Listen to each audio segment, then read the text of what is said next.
Hello বন্ধুগণ, সম্রাট লাইফে তোমাদের সবাইকে স্বাগত। একটা হেভি ভিডিও আছে। কালকে অফিসের সামনে থেকে একটা বিশাল বড় শোল মাছ পেয়েছি। প্রায় 1 কিলো 200-300 ওয়েট হবে। মাছটা না দেখালে তোমরা বিশ্বাস করবে না। শোল মাছ কী করে ছালটা তুলে রান্না করতে হয়। শোল মাছ অনেকেই তোমরা কীরকম খাও, রিং রিং পিস করো, যেরকম মাগুর মাছ কাটে, ছাল একটা থাকে গায়ের মধ্যে, আঁশ তোলার পরে ওই ছালটা কিন্তু তোমরা কেউ তোলো না। আজকে ছাল তুলে মাছটা তোমাদের কাটাটা দেখাবো, এটাই মেন ইন্টারেস্টিং। আর তার সাথে শোল মাছ দিয়ে খাওয়া দাওয়া হবে। তো সাথে থাকো, দেখতে থাকো। চলো, পাড়ার কাকার দোকান থেকে শোলটা কাটিয়ে নিয়েছি, আমাদের বাড়িতে অত বড় বটি নেই। তো চলো, সাথে থাকতে হবে, দেখতে থাকতে হবে। ওরে বাবা, কেমন উঠলাম ঘুম থেকে। চলো, এই ব্যাগে আছে মাছটা। এই কি চিৎকার করলো পাখি? এই তুই ঢুকে গেল কেন? এই ওখানে রাখতেছো কেন? এখানে দাও। এদিকে স্লিপ আছে প্রচন্ড। হ্যাঁ, দাঁড়াও, শোলটা বের করো আগে, দেখাই সবাই। ওই দেখো ঝাঁকি দিচ্ছে, কি বিশাল সাইজ। উরে, দাঁড়া নিচে নামাই তাহলে। না আমি ধরতে পারবো না। তোমাকে নামাতে হবে না। আরে বাবা, আমি জানি তো তুমি পারবা না এটা। দেখো সাইজ খানা মালটা, গায়ে চকড়া বকড়া দাগ, একদম হলুদ হয়ে আছে। আরে এই তো তোমার জঙ্গলি শোল না, দেখো না, এই ছিপে লাগা মুখটা এখনো তো কিন্তু ছিঁড়ে আছে, লাল হয়ে গেছে।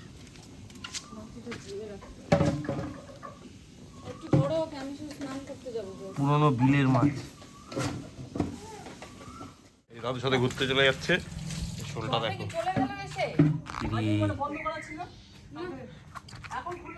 এখনই নড়া দেখলো, দেখে কি খুশি।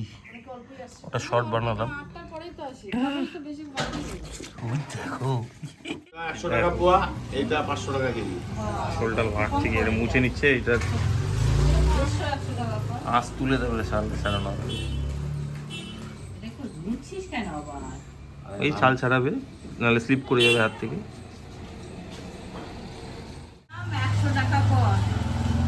150 গ্রাম বলো, 300 গ্রাম কোনটা? 150 গ্রাম 100 টাকা। এই যে চিংড়ি মাছ, এই এক পোয়া বলছিস তো 300, হ্যাঁ 300 বলছি, 150 বলছি, 300 কর পুরা।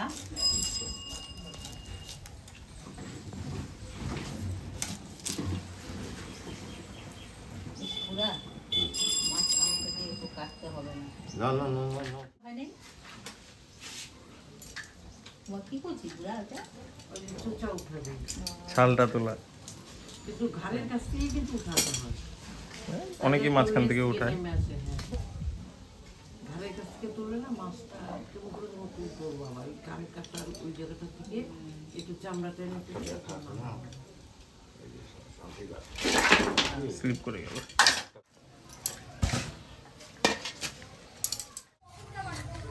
ডিম হয়েছে মাছের, দেখো পিসগুলো লাগছে কি দেখার মতো।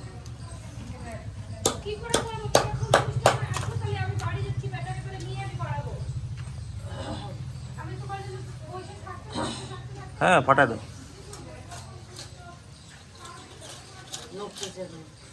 এখনো নড়ছে। হ্যাঁ, এগুলো জিওল মাছ না, অনেকক্ষণ থাকে, জান থাকে। হ্যাঁ, এই পিস ঠিক আছে, একদম পারফেক্ট।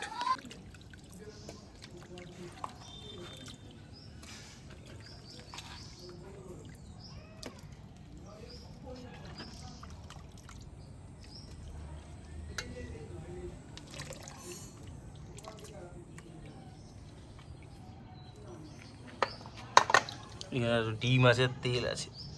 এই ডিমটা, ও আমি প্রথম পেলাম না লাইফে। এই আজ যদি আমি কোনোদিন পাইনি শোলের ডিম ভেতরে।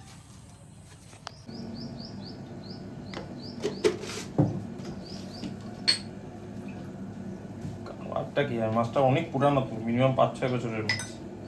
দেখেও বললো, আমাকে বলে কি 500 টাকা দিচ্ছি, দিয়ে দে। ও তেল দিয়ে মাখাচ্ছে। এর কি হবে আইটেমটা? এটা কাটতে কত নিল? কাটতে টাকা নেয়নি কে? বুড়া। ও গরম মশলা দিয়ে দিল রে। বিশাল সাইজের আলু, ধামসা আলু।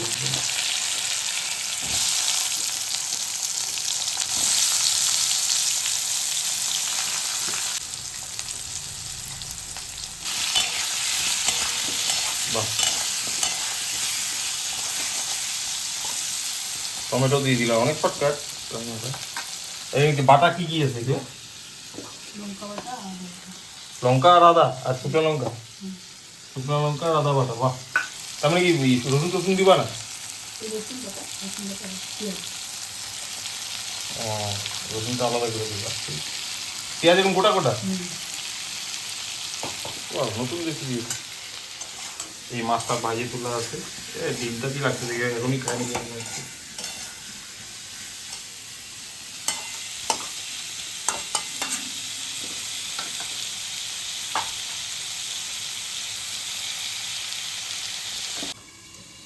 কতক্ষণের জন্য ঢাকা দিলে দাও? হ্যাঁ গো, পেঁয়াজটা কিন্তু অনেকটা মজে আসছে। এটা কি দিয়ে দিলে, আদা নাকি?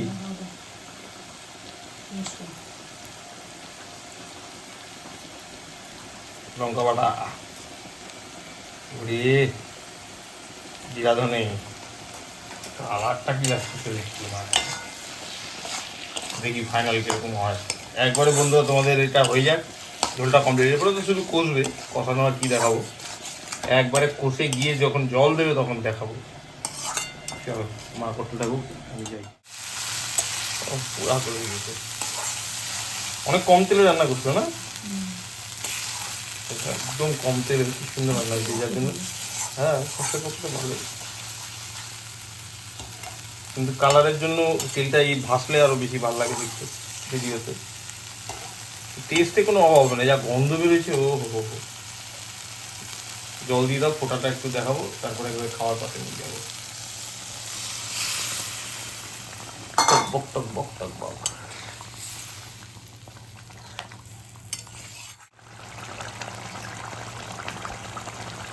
এই ডিমটা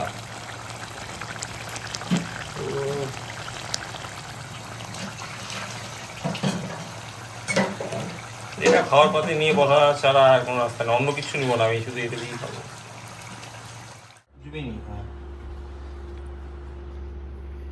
একটু লবণ দিয়ে মাখলাম মোছা মোছা করে, তেল কিন্তু অনেক কম।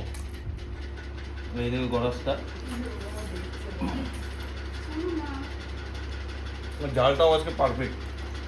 এটা আলু দিয়ে আর এই মাছটা দেখো, যদি দেখাই কোনো কিন্তু ছাল নেই, যেভাবে দেখালাম ছাল ছুলে, এর টেস্টটা কিন্তু ছাল ছুলে একরকম, ছাল দিয়ে দেশি মাছ যেরকম খায় সেরকম একটা টেস্ট আসে। মানে মাগুর মাছ যেরকম আদা জিরা বাটা এগুলো দিয়ে করে সেরকম অনেকটা ভালো লাগে। আর যদি একটু মাংসের মতো খেতে হয় তাহলে কিন্তু ছালটা তুলে খেতে হয়। এখনকার লোকের সময় নেই ছাল তুলে খাওয়ার, একবার ট্রাই করে দেখো, জাস্ট বলবো। একটু ঝালটা কড়া দিতে হবে, নুন লবণ পারফেক্ট থাকবে। আমি দুবার ভাত নিলাম, দারুণ।